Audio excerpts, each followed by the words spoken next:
Ya, kita lanjutkan diskusi. Respon Anda, Bang Irfan, tadi disampaikan memang proses demokrasinya berjalan, tapi ada beberapa catatan, itu diakui nggak?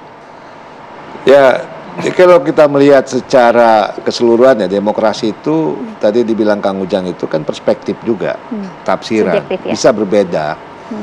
Tergantung kita mau dari sudut pandang mana kita melihatnya. Tapi beginilah, Maria, Mas Bayu, kita tidak usah terlalu berkepanjangan berdebat tentang masalah demokrasi dan embel-embelnya lain sebagainya. Yang penting, yang jelas adalah apa yang diinginkan oleh rakyat itu yang harus kita apresiasi, kita atensi, agar rakyat itu juga ada kepercayaan, ada trust terhadap leadership, kepemimpinan yang ada. Nah, sekarang inilah yang harus kita buktikan. Itulah yang dilakukan oleh Presiden Jokowi dalam sisa masa waktunya. Tinggal 10 bulan lagi. 10 bulan ini harus ada hasilnya. Hari ini beliau sangat masif ke daerah, ya, kita tahu. Malah hampir tidak ada waktu untuk standby di istana. Keliling ke seluruh daerah gitu, melihat, mengontrol dan mengamati secara langsung terhadap pelaksanaan program yang menjadi prioritas nasional dan berinteraksi kepada publik, masyarakat di daerah. Mencermati mana yang belum terselesaikan, ya, mana yang harus memang dikerjakan secara cepat dan tepat gitu. Nah itu, tadi juga Kang Ujang mengatakan, sesungguhnya demokrasi itu ujungnya kesejahteraan, kayak Kang Ujang kan? Nah makanya, jadi yang penting itu adalah bagaimana kita bisa memberikan atensi, memberikan perhatian terhadap keinginan-keinginan, terhadap kebutuhan-kebutuhan masyarakat yang memang dia butuhkan. Apa itu ya? Tentang kebutuhan primer hidup masyarakat. Dan itu pembangunan bagaimana terus bisa kita tingkatkan agar kita punya daya saing yang kuat, agar kita punya tujuan negara kita ini bisa menjadi negara maju dengan target-target waktu yang telah kita sepakati gitu. Oke, Mas Nahra, betul, sepakat juga nggak apa yang disampaikan Kang Ujang tadi, bahwa ya demokrasi tidak ada yang sempurna. Sekarang memang kita masih dalam tahap ya memang betul, demokrasi itu nggak ada yang sempurna. Kita kan nggak punya patokan ya, negara mana yang kita pakai sebagai guru demokrasi. Nggak ada, mau Amerika, kacau balau juga.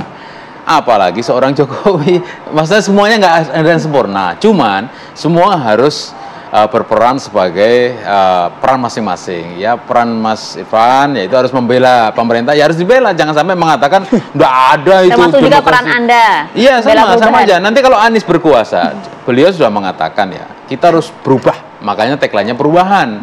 Jadi jangan sampai penegakan hukum ala Jokowi ini menjadi standar penegakan hukum untuk rezim berikutnya. Karena ini berbahaya. Bagaimana mungkin ketua KPK aja ditangkap, jadi tersangka, kan ini memalukan sekali kan, bagaimana MK memutuskan untuk anaknya Pak Jokowi seperti itu. Ini sudah rusak betul.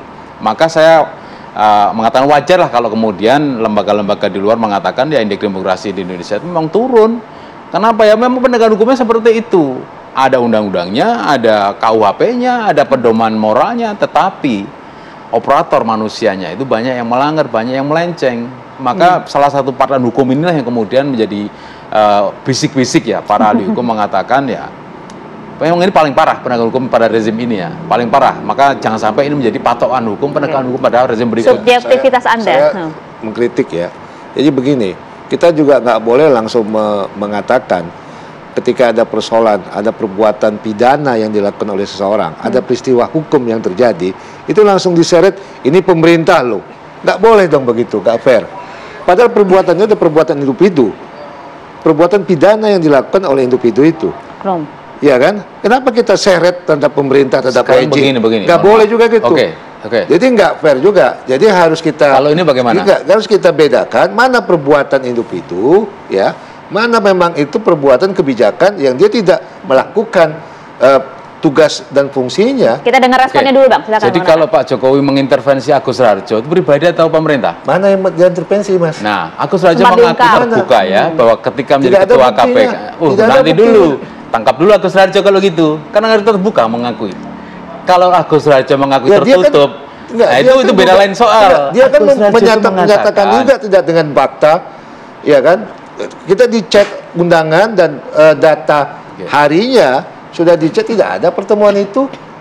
Pak Agus itu sekarang menjadi akan menjadi caleg DPD, Mas. Oke, Jadi terus? tahu sendiri kan maksudnya bagaimana kan? Nggak Saya tahu, juga. Ini sayang sekali Pak Agus yang ada di sini ya. Iya, saya juga Sayang nggak mau sekali ya. memperpanjang masalah Jadi begini lah maksud saya, Iya kan? ini soal pribadi-pribadi. Selalu tadi awal selalu mengatakan pribadi dan pemerintah. Tapi kalau ketika itu katakanlah gini, Pak Agus nggak main-main juga.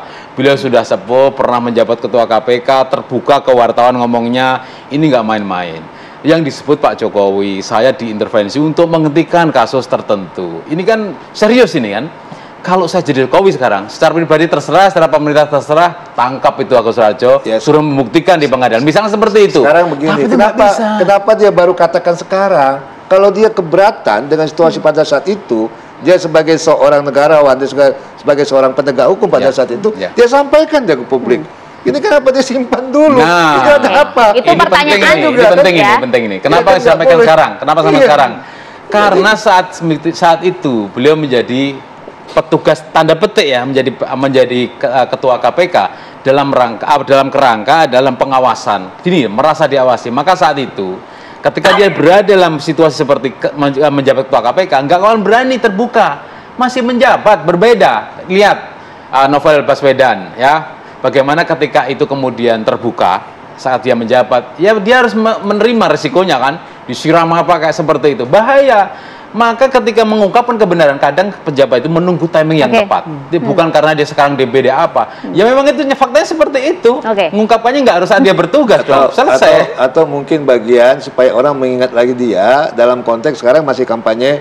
Nah, itu. kalau kan? begitu Orang pertanyaannya berarti udah Kang Ujang, lupa. Kang Ujang, Iya kan? Anda melihat konteks indeks demokrasi ini Itu yang diungkap terbuka. kembali di jelang-jelang pemilu ini sebenarnya politis atau tidak? Ya sebenarnya kan ini bukan yang pertama. Dulu Pak Antarsari Azhar kan mengungkit-ungkit juga ya tentang Pak SBY gitu. Tapi kalau nggak salah masalah pilkada ya, menjelang pilkada gitu. Jadi sebenarnya ini sesuatu yang bukan yang baru, tapi ini kan konteksnya pilpres, waktu itu pilkada. Nah, saya melihat gitu ya, ya tentu saya tidak tahu apakah ada nilai politis, pasti ya. Kalau saya katakan ya, bagaimanapun kalau pernyataannya itu sekarang itu bernilai politis, saya katakan bernilai politis, karena pasti akan berdampak. Entah itu kepentingan untuk masyarakat, entah kepentingan personal ya, saya tidak tahu. Tadi kalau personal mungkin ingin nyalon DPD gitu ya. Kalau untuk masyarakat mungkin ingin didengar oleh publik gitu.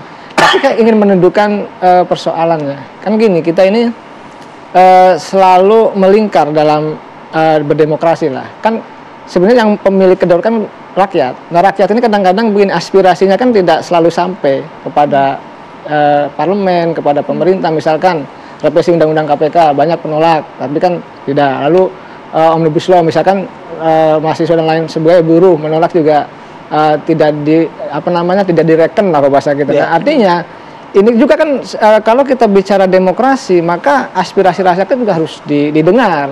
Ini penting. Oleh karena itu ya bukan hanya soal misalkan freedom of speech, check and balances gitu ya, soal pemilu, tetapi banyak hal yang tadi ketika rakyat juga punya keinginan, punya aspirasi, itu juga harus didengar. Ini penting.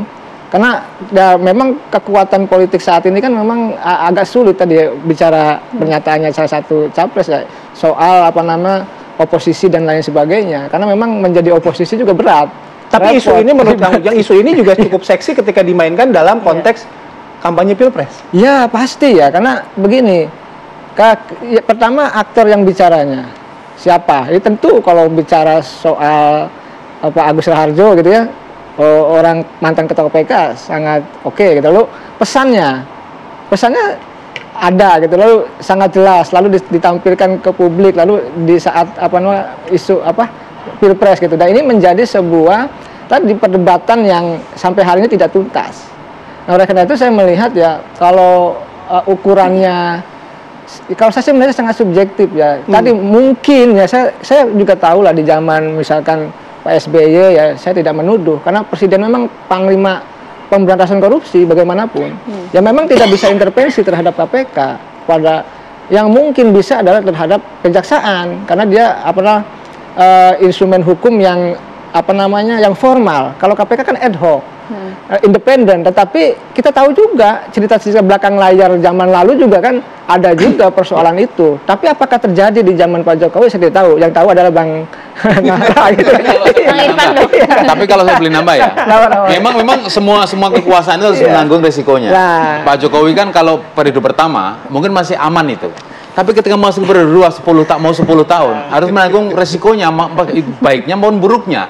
Karena begini, saya ingat kata Baltasar Garsarjana itu ngomong gini, seorang ahli politik mengatakan, sebenarnya kekuasaan itu untuk kebaikan. Tetapi, mohon maaf nih, sebaliknya juga bisa. Semakin lama berkuasa, risiko kejelekan juga ada. Karena apa? Rezimnya ini loh, lingkaran-lingkaran ini mungkin ada yang mau ini mumpung rezim mumpung periode kedua kita korupsi, yuk kira-kira begitu kasarannya. Sama seperti itu. Kita kan nanti dulu. Maka nanti kalau Anies berkuasa pun juga akan menanggung risikonya. Nah, sama halnya. Maka harus saya akui nggak usah dibantah. Semakin panjang kekuasaan, apalagi niat lagi 3 periode, 4 periode, itu semakin risikonya besar. Maka aku bilang, Pak Anies nanti kalau berkuasa, pelajari rezim Jokowi ini. Pelajari, jangan sampai ada kita berkuasa itu kan apa namanya birahi berpolitik lebih panjang. Sudah cukup sewajarnya saja, 1 periode, 2 periode cukup, nggak usah merekayasa 3 periode, anaknya menyambung, cucunya nambung. Nggak usah seperti itu, resikonya besar. Oke, Bang Irfan. Ya kita kan berkuasa udah diatur konstitusi, nggak usah kita perdebatkan lagi dong. Udah selesai tuh, hatam udah tuntas. Kalau kita perdebatkan lagi, itu mencari-cari hal-hal yang kegaduhan itu. Udahlah, kalau mau dirubah ya rubah itu konstitusi. Kalau memang merasa nggak puas apa semuanya, udah diatur semua, sepakat ya dengan kita taat. Ya Pak Jokowi juga taat kepada aturan konstitusi. Udah selesai. Selesai. Lagi kembang-kembangkan lagi. Aduh. Oke, saya balik lagi ke Kang Ujang. Kang Ujang, kalau misalnya tadi Anda bilang mungkin saat ini karena kita konteksnya kan pilpres ya, apapun juga akan menjadi menarik ketika dibahas. Nah, salah satunya soal isu demokrasi ini. Tapi Kang Ujang bilang tadi sebenarnya ada juga harapan orang masyarakat itu bahwa demokrasi di Indonesia juga akan jauh semakin baik gitu. Nah, ketika isu ini diangkat, dibahas oleh para elit, apakah harapan-harapan itu akan segera terjawab tidak? Seserius itu tidak mereka atau para elit ini menjawab aspirasi masyarakat? Ya, saya meyakini ya gini, kita ini tidak mungkin akan terfokus pada keburukan terus, pada hal yang jelek terus, tidak mungkin. Pasti ingin lebih baik gitu. Nah, dalam konteks ini saya melihat ya, di Pilpres 2024 ini elit sudah mulai itu menginginkan misalkan 3 pasang, tidak terjadi polarisasi, udah mulai itu, sudah jalan ide-ide itu. Jadi jiwa-jiwa kenegarawannya muncul, tapi penyakitnya juga masih banyak gitu. Nah, sebenarnya 3 indikator ya kalau kita melihat demokrasi sehat atau tidak. Pertama itu adalah tingkat pendidikan masyarakat. Ini kalau tingkat pendidikan masyarakat sudah bagus, sudah cerdas, ini demokrasi akan sehat. Nah, kita ini raw material kita tingkat pendidikan masyarakat masih SMP secara umum ya. Nggak usah instan di BPS itu masih, artinya kan cara pandangnya berbeda dalam melihat demokrasi dan pemilu ini. Makanya mohon maaf kalau kita bicara pemilu banyaknya money politik. Karena pendidikan masyarakat belum tinggi. Yang kedua, tingkat kesejahteraan. Selama masyarakatnya belum sejahtera, selama itu pula mohon maaf demokrasi nggak akan sehat. Artinya apa? Ya mohon maaf masyarakat masih bisa dibeli amplop dan lain sebagainya. Yang ketiga, penegakan hukum paling penting. Nah, ini penegakan hukum muara dari semua ukuran parameter indikator dari demokrasi. Kalau demokrasi ini sehat di banyak negara manapun termasuk Indonesia, penegakan hukum yang adil gitu. Ini yang paling penting. Jadi 3 indikator ini untuk melihat sebenarnya demokrasi itu sehat, bermartabat atau kuat atau tidak. Saya melihatnya itu dari sisi itu. Oke. Dan itu butuh waktu. Ya, transisi tadi. Mungkin 2 kali pemilu lagi. Berkesinambungan. Ya, 2 kali pemilu lagi. Ya, jangan lagi misalnya diubah-ubah lagi dengan. Tetapi kalau lihat teorinya beliau lucu juga ya. Semakin tingkat pendidikan tinggi, maka demokrasi akan tumbuh, akan sehat. Tapi kalau lihat pemilu sekarang ya Pak, netizen itu nyindirnya luar biasa. Tokoh-tokoh politik, ketua umum politiknya tua-tua, pendidikan tinggi-tinggi, sedang menonton cawapresnya anak-anak. Lucu netizen itu membuat kartun itu loh. Pilpres sekarang berbeda ya kayaknya ya Pak ya. Baiklah, terima kasih banyak atas waktunya pagi hari ini. Mohon maaf waktu kita singkat. Terima kasih Bang Irfan, Bang Nara, terima kasih Kang Ujang, terima kasih banyak. Nanti kita ketemu lagi di isu-isu yang lain lagi. Oke, kami jeda, masih ada beberapa informasi lainnya akan kami hadirkan sesaat lagi.